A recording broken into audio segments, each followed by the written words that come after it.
şərindən, yalanından xəbərimiz yox idi. Qəm qüssəmiz, kədərimiz bir damcı, hələ onda sevincimiz çox idi.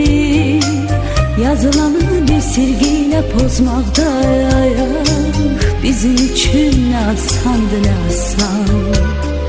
Xəbərsizdik ömrümüzə biz hələ, tale yazan pozulmayan yazıdan. Dünya hələ bizim üçün nağıldır, min arzuyla alışırdıq, yanırdıq.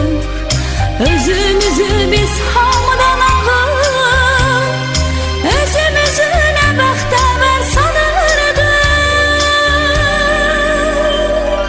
Məktəb illəri, ömrümün ən şirin duygulu qaygısız günləri, hər anı bir ömrə bərabər seyirli günləri, ən təmiz arzulu günləri.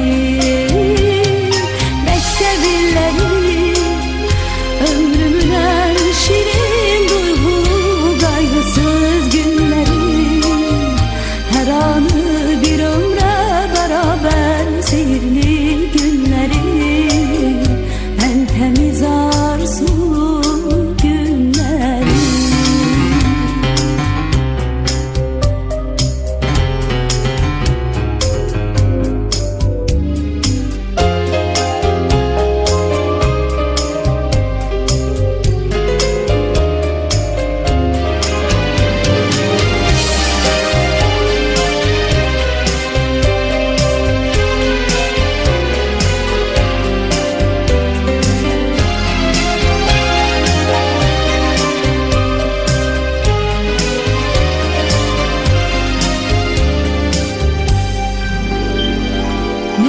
Dilleri, ömrümün en şirin duygulu kaygısız günleri, her anı bir ömre beraber seyirli günleri, en temiz arzulu günleri.